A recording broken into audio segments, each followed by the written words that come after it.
তো বন্ধুরা, প্রেগনেন্সিতে যদি এই লক্ষণগুলো তোমরা বেশি দেখো তাহলেই কিন্তু তোমরা বুঝে নেবে যে তোমাদের বেবি বয় কনসিভ করেছো।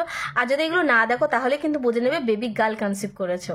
আমার কিন্তু এই লক্ষণের মধ্যে এই ফার্স্ট যে লক্ষণগুলো বলেছি সেগুলো কিন্তু বেশি বেশি লক্ষ্য ছিল, সুতরাং আমি বুঝতেই পেরেছিলাম আমার হয়তো বেবি বয় হবে। ফার্স্ট অফ অল বলে এটা কিন্তু কোনো ম্যাটার করে না যে ছেলে হবে না মেয়ে হবে। তো এরকম অনেক কিছুই ছিল, এরকম অনেক কিছু দেখেই কিন্তু সবাই আমাকে বলতো কি তোর ছেলে হবে, কেউ বলতো মেয়ে হবে। তো এটা কি এমন জিনিস যেটা কিন্তু 100-এর মধ্যে 90% মানুষ শিওর ছিল যে আমার বেবি বয় হবে, সেটাই কিন্তু থাকছে আজকের ভিডিওতে। সো হ্যালো বন্ধুরা, welcome to my new channel self world better together. আজকে একটা নতুন অ্যান্ড ইন্টারেস্টিং টপিক নিয়ে চলে এসেছি। আজকের ভিডিওতে কিন্তু এগেইন তোমাদের সাথে কিছু কথা আমি শেয়ার করতে চলেছি। আজকে আমি আমার প্রেগনেন্সির কিছু সিমটম আর প্রেগনেন্সির কিছু ইন্টারেস্টিং জার্নি আজকে তোমাদের সাথে আমি কিন্তু শেয়ার করব।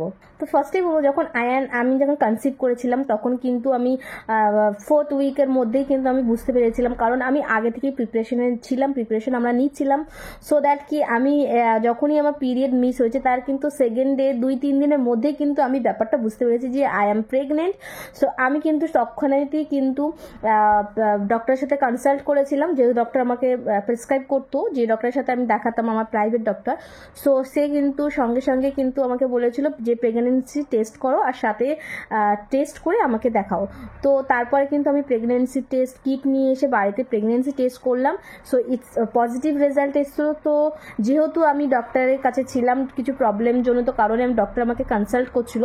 তো সঙ্গে সঙ্গে যখন আমি ডক্টরকে সেটা ফটো তুলে পাঠিয়েছিলাম, ডাক্তার বললো কি ইমিডিয়েটলি ওনার কাছে দেখা করতে। তো যখন গেছিলাম তখন কিন্তু তিনি একটা ইম্পর্টেন্ট একটা ইউএসজি একটা ব্লাড টেস্ট দুটো দিয়েছিল। ব্লাড টেস্টের মাধ্যমে কিন্তু এটা বোঝা যাবে যে আসলে কি আমি প্রেগনেন্ট কি প্রেগনেন্ট না, কারণ অনেক সময় কিন্তু কিটে একটু আধটু ভুল এসে যায়। সো ব্লাড টেস্ট কিন্তু এই যে এইচসিজি একটা হরমোন না কিছু একটা থাকে, সেই ব্লাড টেস্টটা কিন্তু ওই টেস্টটা করলেই কিন্তু তুমি বুঝতে পারবে 100-এর মধ্যে 100% তুমি পজিটিভ না নেগেটিভ তোমার। সো ওইটা দিয়েছিল। আর যদি সেটা পজিটিভ আর নেগেটিভ হয় তারপরেই কিন্তু 7তম উইকে গিয়ে আমাকে একটা আল্ট্রাসাউন্ডের রিপোর্ট দিয়েছিল, মানে ইউএসজি করতে দিয়েছিল। সুতরাং এইটাই ছিল আমার ফার্স্ট স্টেপ। যখন আমি জানতে পেরেছিলাম যে আমি মা হতে যাচ্ছি তখনই ছিল এটা আমার ফার্স্ট স্টেপ। প্রেগনেন্সিতে নাকি বেবি বয় কনসিভ করলে নাকি প্রচণ্ড পরিমাণে খাবার একটা মানে খেতে ইচ্ছে হবে, বমি পাবে, সব সময় বমি পাবে। তারপরে হচ্ছে কি একটা একটা গ্ল্যামারাস চলে আসবে ফেসের মধ্যে। তো আমার এর মধ্যে কিন্তু ভমিটিংটা ভীষণভাবে হচ্ছিল। ভমিটিংটা কিন্তু আমি A to Z গন্ধের সময় কিন্তু আমার ভমিটিং হচ্ছিল, কিন্তু খাবারে কিন্তু অনীহা ছিল, খাবারে সে ইন্টারেস্টিং করে আমি খেতে পাচ্ছিলাম না। সুতরাং কিন্তু আমার ডে বাই ডে আমার বেবির ওয়েটটা সেটা কিন্তু কমেই যাচ্ছিল, বাড়ছিল না ঠিক করে, মানে কম যাচ্ছিল না বাট নর্মাল একটা রেঞ্জে যাচ্ছিল, সেই মানে যতটুকু হবার ততটুকু কিন্তু হচ্ছিল না। সো তারপরে হচ্ছে কি আমার ভমিটিংটা ভীষণ পরিমাণে হচ্ছিল, সেই কারণেই কিন্তু আমি ঠিক করে খাওয়া দাওয়া করতে পারছিলাম না। আর অনেকেই বলছিল যে পেটের নিচে নাভিটা চেক করতে, যে পেটের নিচে নাভিটা নাকি ভিতরের দিকে নাভিটা থাকলে নাকি মেয়ে বেবি হবে আর উপরের দিকে থাকলে নাকি ছেলে বেবি হবে। সো আমার নাভির কোনো রকম ভাবে চেঞ্জেস কিন্তু তখন ছিল না, কিন্তু তারপরেও কিন্তু অনেকে আমার পেটের যে কালো দাগা যেটা নিগ্রানিলিয়া বলা হয় সেটা দেখেও অনেকে বলেছিল, প্লাস পেটের একটা ধরন, হ্যাঁ পেটের একটা ধরন যে বা পেটটা যদি একটু ওপর দিক দিয়ে হয় সুতরাং সেটা মেয়ে, একটু নিচ থেকে হয়ে ফুলে যায় তো সুতরাং সেটা ছেলে। তো আমার নিচ থেকে হয়ে একটু ফুলেছিল, প্লাস আমার যে নাভির যে দাগটা সেটা কিন্তু আমাদের মেরুদণ্ড হয়ে নিচে অবধি ছিল, নাভির নিচে অবধি, সেটারও ছিল একটা ছেলের লক্ষণ।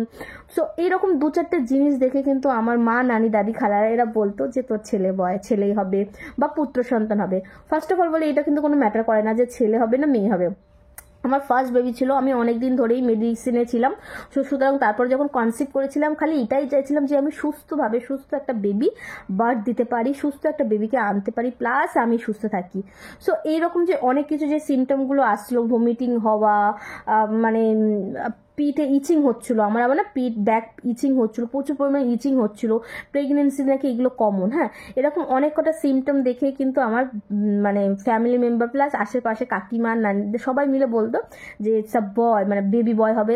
প্লাস প্লেসেন্টা দেখে, প্লেসেন্টা যে বা বেবির যে হার্টবিট এগুলো দেখেও কিছু মানে অনেকে কিন্তু ধারণা করতো যে আমার বেবি বয় হয়েছিল, আমার প্লেসেন্টা বা আমার বেবির হার্টবিট এটা ছিল, তো তোমার কি আছে। সো আমি এখানে এক্সাইটমেন্ট হতো যে কি হবে। অ্যাকচুয়ালি সবারই একটা এক্সাইটমেন্ট হয় যে আমার ছেলে হবে না মেয়ে হবে আগে থেকে জানা, যেটা আমাদের ইন্ডিয়ায় রুলসে নেই।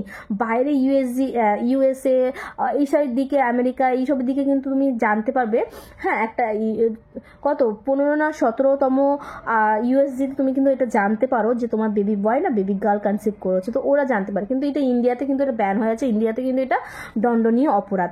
সুতরাং কিন্তু জাস্ট একটা মনের ভিতরে একটা মানে বাটারফ্লাই ওরে যে বেবি বয় না বেবি গার্ল। আমি তখনই জানতে পেরেছিলাম যখন আমি ওটি রুমে ছিলাম, যখন ও ডেলিভারি হয়ে যখন ক্রাই করেছিল, কান্না করছিল, যখন ওরা আমাকে নার্সরা আমাকে দেখিয়েছিল দেখো তোমার কি হয়েছিল, তখনই আমি কিন্তু অ্যাকচুয়ালি জানতে পেরেছি এটা আমার বেবি বয় হয়েছিল। তার আগে কিন্তু কোনো রকম ভাবে জানা যায় না, সবকিছুই কিন্তু আসলে মিথ। হ্যাঁ, তো বন্ধুরা এটাই ছিল যে আমার সিমটম।